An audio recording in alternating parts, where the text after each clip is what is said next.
The CEO and the child he never knew. 7 years ago, Seraphina Cruz walked away from the only man she ever loved, Silas Everett, the CEO of Everett Enterprises. Back then, she was his intern. Quiet, smart, invisible to most, but not to him. Their romance bloomed like a secret garden. It was never public, never official.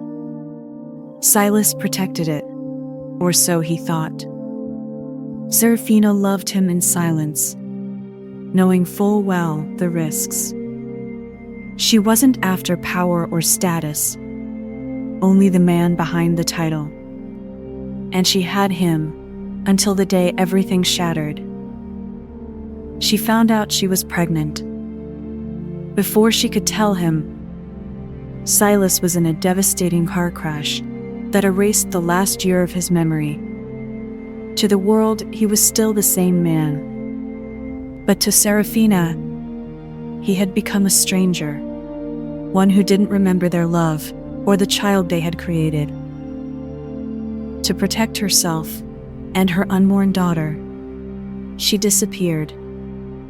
No public announcement, no scandal, no confrontation, just silence.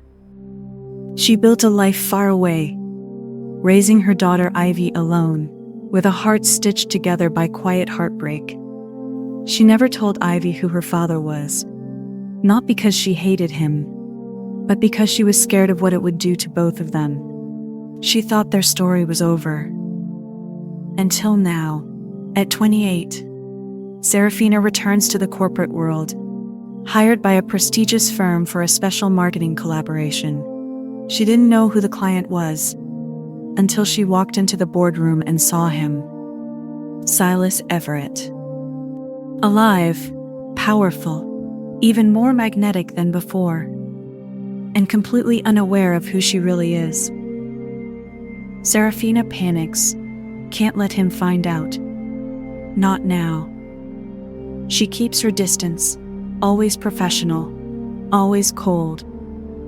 But Silas is intrigued. There's something about her. The way she avoids his gaze, the flicker of pain in her eyes, the smile that disappears too quickly. He starts to chase what he doesn't understand. But Seraphina resists. She draws boundaries. She turns him down. She hides the small necklace Ivy made her. She avoids conversations about her past. She never brings Ivy to meetings.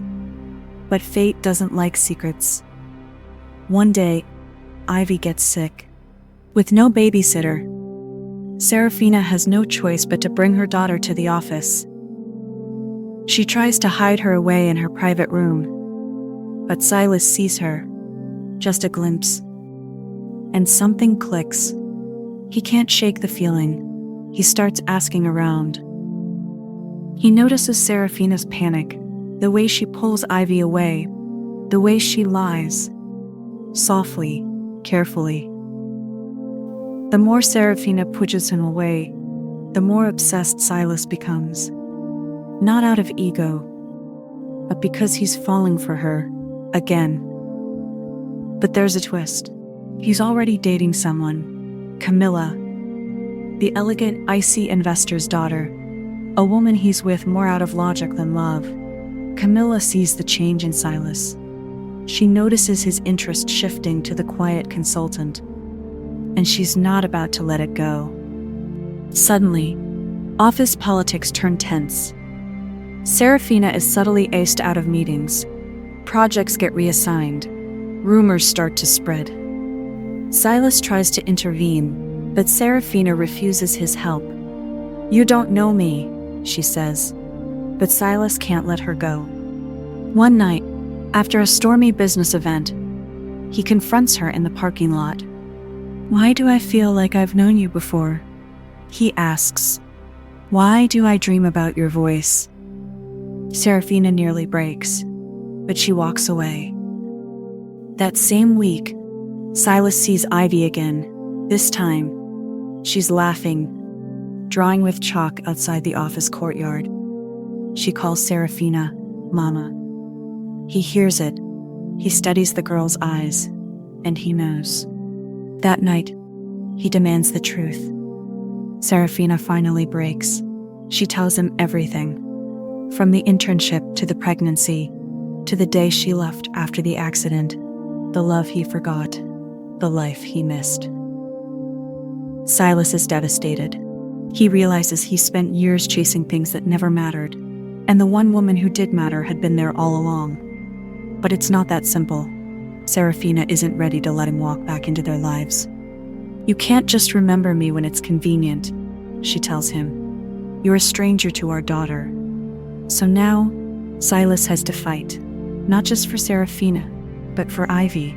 He spends weeks visiting, slowly earning Ivy's trust, reading to her, learning what she likes, picking her up from school, trying to fit into a world he never knew existed. Camilla, gone. The board, furious. His reputation, at risk. But he doesn't care anymore. He remembers how he used to love Seraphina, not with grand gestures, but with quiet moments. Now, he starts again.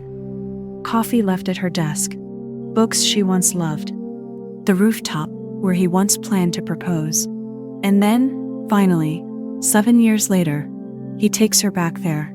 Same stars, same room, new memories.